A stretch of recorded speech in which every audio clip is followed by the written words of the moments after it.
అస్సలాము అలైకుం వరహమతుల్లాహి వరకాతుహు. అనంత కరుణామయుడు అపార కృపాశీలుడు అయిన అల్లాహ్ పేరుతో ప్రారంభిస్తున్నాను. ఈరోజు మనం హజరత్ యూసుఫ్ అలైహిస్సలాం గారి బాల్యం గురించి తెలుసుకుందాం. హజరత్ యూసుఫ్ అలైహిస్సలాం గారు దేవుని ప్రసిద్ధ ప్రవక్తల్లో ఒకరు. వీరి తండ్రి గారు యాకూబ్ అలైహిస్సలాం గారు కూడా ప్రవక్తే. తాత హజరత్ ఇస్హాక్ అలైహిస్సలాం గారు కూడా ప్రవక్తే. ముత్తాత ఇబ్రాహీం అలైహిస్సలాం గారు కూడా ప్రవక్తే. హజరత్ యాకూబ్ అలైహిస్సలాం గారు కనాన్ పట్టణంలో సిరియాలో నివసించేవారు. హజరత్ యూసుఫ్ అలైహిస్సలాం గారు అక్కడే జన్మించారు. ఈయన బాల్యంలో జరిగిన సంఘటన మనకు ఆశ్చర్యాన్ని కలిగించడమే కాదు, మనకు ఒక గుణపాఠాన్ని నేర్పించేది కూడా. హజరత్ యూసుఫ్ అలైహిస్సలాం గారు ఆయనతో కలిపి 12 మంది సోదరులు. వీరిలో బినే అమీన్ మరియు హజరత్ యూసుఫ్ అలైహిస్సలాం గారు మాత్రమే ఒక తల్లి బిడ్డలు. మిగతా వారందరూ కూడా హజరత్ యూసుఫ్ అలైహిస్సలాం గారికి అంటే సవతి తల్లి కొడుకులు అవుతారన్నమాట. ఆయన చాలా అందమైన వారు, పుట్టుకతోనే సాధుశీలులు, ఎంతో బుద్ధిమంతులును. ఆయన తన ఎక్కువ సమయాన్ని తండ్రి గారు యాకూబ్ అలైహిస్సలాంతో కలిసి దైవారాధనలోనే ఆయన గడుపుతూ ఉండేవారు. ఒకనాటి సంఘటన ఇది.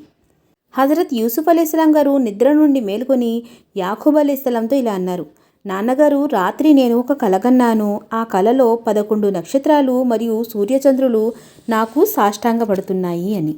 ఆ కలను గురించి పూర్తిగా విన్న హజరత్ యాకూబ్ అలైహిస్సలాం గారు, కుమారా, ఈ కలను నీవు నీ సోదరులకు వినిపించకు. ఇది వింటే వారు నిన్ను కష్టపెట్టొచ్చు. దీనివల్ల నీకో విషయం బోధపడుతుంది. దైవం నిన్ను తన కార్యనిర్వహణకై ఎన్నుకుంటాడు. నిన్ను తన ప్రవక్తగా నియమిస్తాడు.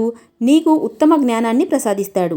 ఏ విధంగానైతే మీ తాత ఇస్హాక్ అలైహిస్సలాం గారు అలాగే మీ ముత్తాత ఇబ్రాహీం అలైహిస్సలాం గారు తన ప్రవక్తలుగా నియమించబడ్డారో అదేవిధంగా నీపై కూడా దైవం తన అనుగ్రహాన్ని చూపిస్తాడు అని ఆయన నచ్చజెబుతారు. ఈ కలను గురించి విన్న తర్వాత హజరత్ యాకూబ్ అలైహిస్సలాం గారు తన కుమారుణ్ణి అంటే హజరత్ యూసుఫ్ అలైహిస్సలాం గారిని తన దగ్గరే పెట్టుకుంటారు. ఒక్క క్షణం కూడా వారిని విడిచిపెట్టి ఉండేవారు కాదు. ఇది సవతి సోదరులకి అంటే యూసుఫ్ అలైహిస్సలాం గారి సవతి సోదరులకి ఇది నచ్చలేదు. వాళ్ళందరూ యూసుఫ్ అలైహిస్సలాం అంటే మండిపడేవారు. ఈ అసూయ ఎంతగా పెరిగిపోయిందంటే వాళ్ళందరూ కలిసి హజరత్ యూసుఫ్ అలైహిస్సలాంని చంపాలని ప్రయత్నించారు. అన్నదమ్ములందరూ కలిసి మేకలు కాయడానికి అడవిలోనికి వెళ్ళారు. తండ్రికి నచ్చజెప్పి హజరత్ యూసుఫ్ అలైహిస్సలాంని కూడా అక్కడికి తీసుకువెళ్ళారు. ఆ అన్నదమ్ములందరూ కలిసి హజరత్ యూసుఫ్ అలైహిస్సలాంని తీసుకువెళ్ళి ఒక బావిలోనికి పడవేశారు. వీరందరూ ఇంటికి తిరిగి వచ్చి హజరత్ యాకూబ్ అలైహిస్సలాంతో ఎంతో నచ్చజెప్పేటట్టు చెప్పారు. ఏమని? హజరత్ యూసుఫ్ అలైహిస్సలాంని తోడేళ్లు తినివేశాయి, తోడేళ్లు లాక్కు వెళ్ళిపోయాయి అని చెప్పారు.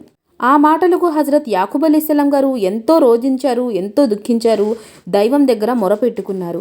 అయినా ఆ కుమారుల మాటలను ఆయన నమ్మలేదు. ఇక హజరత్ యూసుఫ్ అలైహిస్సలాం గారు బాల్యం నుంచే మంచివారు. వారిని తన సోదరులు ఎన్ని బాధలు పెట్టినా సరే పల్లెత్తు మాట కూడా అనేవారు కాదు. ఆయన తాను బావి నుండి విముక్తి కలిగించమని దైవంతో ఎన్నోసార్లు ప్రార్థించుకున్నారు. వారి ప్రార్థనను అల్లాహతాలా స్వీకరించాడు. అప్పుడే అటువైపుగా ఓ ప్రయాణికుల బిడారు వెళ్తుంది. వారంతా దప్పికగొని బావి దగ్గరకు వచ్చారు.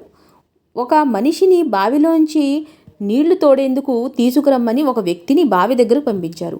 అతను బావిలోనికి చేద వేసినప్పుడు అందులో ఒక అందమైన బాలుడు బయటకు వచ్చాడు.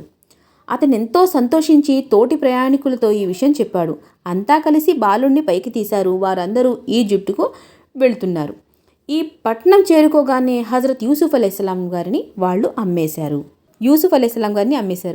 ఆ రోజుల్లో పురుషులు స్త్రీలను ఇంకా పిల్లల్ని అమ్మేసుకుంటూ ఉండేవారు. ఈ విధంగా అమ్మబడిన పురుషులు, బాలురు అందరూ కూడా బానిసలుగా మారిపోయేవారు. చూడండి, ఓ ప్రవక్త కుమారుడు ఈజిప్టు చేరి బానిసగా మారిపోయారు. హజరత్ యూసుఫ్ అలైహిస్సలాం ఓ ధనిక కుటుంబీకుడు కొన్నాడు. ఇలా యూసుఫ్ అలైహిస్సలాం అతనింట ఉంటూ ఉండేవారు. ఆ సమయంలో ఈజిప్టు రాజు ఒక కలగన్నాడు. అతను విద్వాంసుల్ని, జ్యోతిష్యుల్ని పిలిపించి తన కళ అంతరార్థాన్ని వివరించాడు. అయితే ఎవరూ దాని అర్థాన్ని చూపించలేకపోయారు, చెప్పలేకపోయారు. ఆ కళని గురించి హజరత్ యూసుఫ్ అలైహిస్సలాం విని దాని మర్మం చెప్పడమే కాక ఆ తర్వాత రాజు కర్తవ్యాన్ని కూడా బోధించారు. యూసుఫ్ అలైహిస్సలాం గారు సూక్ష్మ దృష్టిని, ఆలోచన తీరుని గమనించిన ఆ రాజు, మీరు చెప్పిన ఈ కర్తవ్యాన్ని మీరే నిర్వర్తించండి అని తన రాజ్య పరిపాలనా బాధ్యతల్ని యూసుఫ్ అలైహిస్సలాం గారికి ఇచ్చివేశాడు. హజరత్ యూసుఫ్ అలైహిస్సలాం గారు రాజ్య పరిస్థితుల్ని అదుపులో ఉంచారు. ఆయన పరిపాలనలో ప్రజలు సుఖశాంతులతో ఉన్నారు. ఆయన తన తల్లిదండ్రుల్ని మరియు సోదరుల్ని కూడా ఈజిప్టుకు రప్పించుకున్నారు.